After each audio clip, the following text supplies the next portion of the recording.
देश की जनता का पाई पाई का हिसाब देश की जनता को मिलना चाहिए। और इसलिए भाइयों बहनों, हम विकास की यात्रा को तेज चला रहे हैं। हेलो दोस्तों, मैं हूं मोहम्मद रजी। देश की जनता का पाई पाई का हिसाब देश की जनता को मिलना चाहिए। प्रधानमंत्री नरेंद्र मोदी की जुबान से अभी आपने इन्हीं शब्दों को सुना है। अब सवाल ये है कि जब देश की जनता का पाई पाई का हिसाब देश की जनता को मिलना चाहिए, तो फिर नरेंद्र मोदी भारतीय जनता पार्टी को चुनावी बॉन्ड के रूप में मिले पैसे को सार्वजनिक क्यों नहीं कर रहे हैं? देश की जनता को ये क्यों नहीं बताया जा रहा है कि भारतीय जनता पार्टी को किस पूंजीपति ने, किस व्यापारी ने कितने पैसे दिए? इससे भी ज़्यादा हैरत की बात यह है कि मोदी सरकार ने सुप्रीम कोर्ट में इसके खिलाफ अपना जवाब दाखिल किया है। आपके लिए ये जानना ज़रूरी है कि मोदी सरकार ने सुप्रीम कोर्ट में क्या क्या कहा है। सुप्रीम कोर्ट में सरकार के वकील यानी अटॉर्नी जनरल आर वेंकट रमणी ने कहा, नागरिकों को राजनीतिक पार्टियों के चंदे का स्रोत जानने का अधिकार नहीं है। उन्होंने ये भी कहा कि अदालत चुनावी बॉन्ड को विनियमित करने के लिए नीतिगत क्षेत्र में प्रवेश न करे। वेंकट रमणी ने कहा, ये योजना चंदा देने वाले को गोपनीयता का लाभ देती है। तो दोस्तों, आपने देखा कि मोदी सरकार किस तरह भारतीय जनता पार्टी को चुनावी बॉन्ड के रूप में मिले पैसे को छुपा रही है। उनके नामों का ऐलान नहीं किया जा रहा है। अब सवाल यह है कि मोदी सरकार को इसमें क्या दिक्कत है? प्रधानमंत्री नरेंद्र मोदी जब खुद ईमानदार होने का दावा कर रहे हैं, तो वो ईमानदारी की मिसाल क्यों नहीं पेश कर रहे हैं?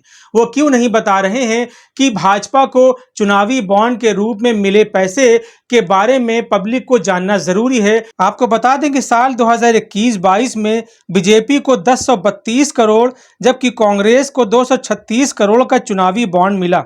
दावा किया जा रहा है कि साल 2018 से लेकर पिछले 5 साल के भीतर करीब 9,208 करोड़ रुपए के चुनावी बॉन्ड बिके।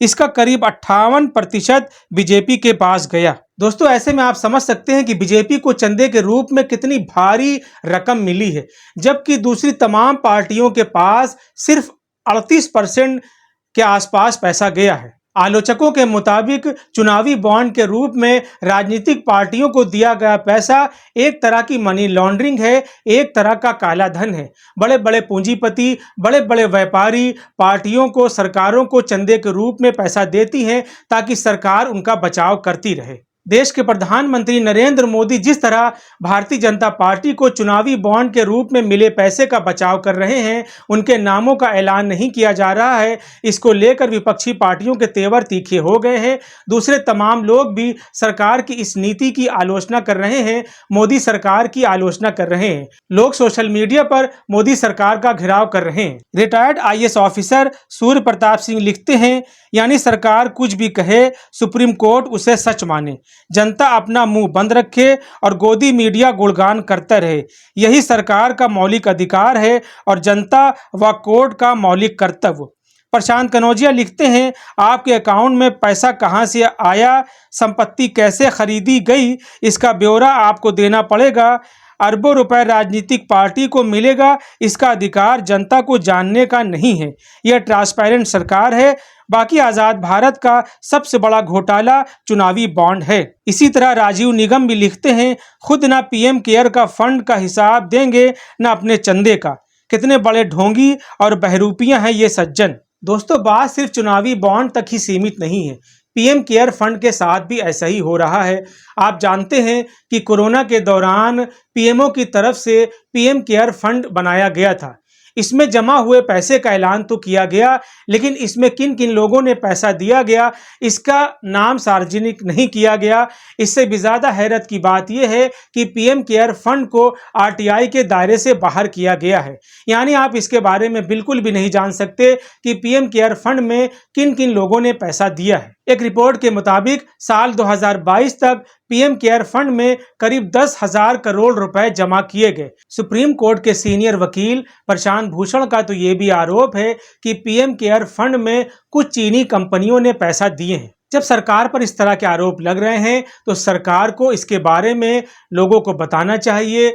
PM केयर फंड हो या चुनावी बॉन्ड, किन किन लोगों ने पार्टियों को, राजनीतिक पार्टियों को चंदे के रूप में पैसा दिया, उनके नामों का ऐलान किया जाना चाहिए। सवाल यह भी पैदा होता है कि जब सरकार को जनता के बारे में सब कुछ जानने का हक है, तो जनता को भी सरकार के बारे में सब कुछ जानने का हक है। गोपनीयता के नाम पे सरकार इस तरह की चीजों को छिपा नहीं सकती। आपको यह भी बता दें कि चुनावी बॉन्ड को लेकर सुप्रीम कोर्ट में याचिका फाइल की गई है। सुप्रीम कोर्ट ने इस मामले की सुनवाई की शुरुआत भी कर दी है। इसको लेकर सुप्रीम कोर्ट का क्या फैसला आएगा, ये देखने वाली बात होगी। फिलहाल आज के लिए इतना ही। वीडियो पसंद आया हो तो इसे लाइक और शेयर जरूर करें। चैनल को भी सब्सक्राइब करें। धन्यवाद।